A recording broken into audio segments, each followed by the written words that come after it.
Ci loro. Assalamualaikum warahmatullahi wabarakatuh. Perkenalkan, nama saya Sudirman dengan NIM 34211093. Di sini saya akan menjelaskan sedikit yang saya pahami mengenai materi kerangka berpikir dalam memahami filsafat dakwah. Nah, sebelum kita menjelaskan, di sini saya bertujuan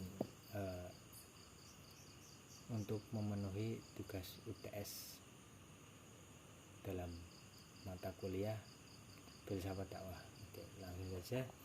Nah, pengertian kerangka berpikir. Kerangka berpikir adalah sebuah pemahaman yang berlandaskan pemahaman-pemahaman yang lainnya, dan sebuah pemahaman yang paling mendasar dan menjadi pondasi bagi setiap pemikiran selanjutnya. Sedikit mengenai kerangka berpikir, yaitu pemahaman yang mempunyai landasan dari pemahaman-pemahaman sebelumnya. Contohnya kayak kita mengambil pemikiran-pemikiran dari filosof yang terdahulu, kayak bahasanya seperti halnya pemikiran-pemikiran Plato. Nah, kalau kita mau berpikir, mau menciptakan, mau menjadi filosof, itu harus melihat dulu, melandaskan ke filosof sebelumnya. Nah, selanjutnya ada metode dalam berpikir mengkaji filsafat. Nah, metode berpikir sendiri yaitu sebuah cara bagaimana kita bisa berpikir dalam mengkaji filsafat dakwah tersebut. Nah, dalam berpikir menurut Islam agar menghasilkan ilmu pengetahuan dan teknologi yang sesuai dengan nilai-nilai Islam, yaitu yang pertama, membebaskan pemikiran dari belenggu taklid menggunakan kebebasan berpikir sesuai prinsip pengetahuan. Yang kedua, melakukan meditasi dan pencarian bukti atau data ilmiah empiris. Yang ketiga, melakukan analisis, pertimbangan, dan induksi.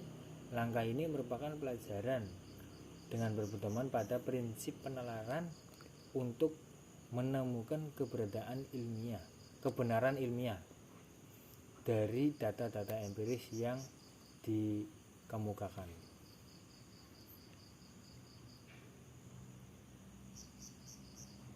Nah, selanjutnya ada kedudukan akal dalam perkembangan pemikiran manusia. Yang pertama yaitu kemampuan akal untuk membedakan sesuatu atau benda.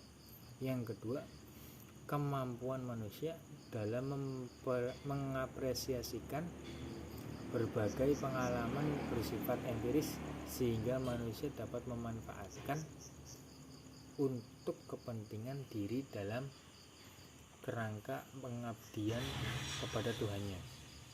Yang ketiga, kemampuan dalam merumuskan teori baik yang bersumber dari pengalaman empiris atau dari akal-akal dan intuisi. Jadi dalam kerangka berpikir itu beda dengan metode. Kalau kerangka kita melakukan kalau kerangka sendiri itu perbedaannya sebuah pemahaman yang berlandasan kepada pemahaman-pemahaman sebelumnya. Kalau metode itu adalah sebuah cara bagaimana kita bisa berpikir seperti filosof tanpa mengubah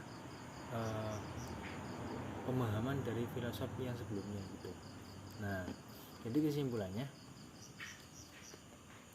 kerangka berpikir adalah sebuah pemahaman yang berlandaskan pemahaman-pemahaman lainnya, dan sebuah pemahaman yang paling mendasar dan menjadi pondasi bagi setiap pemikiran selanjutnya.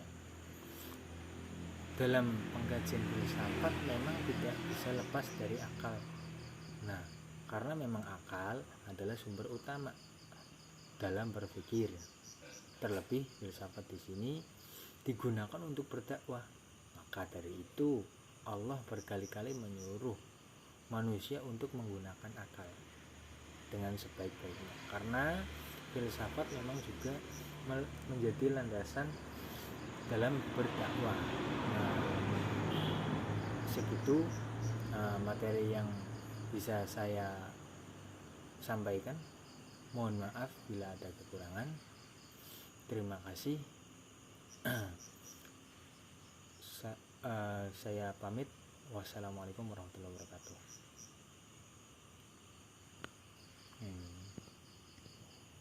Aswana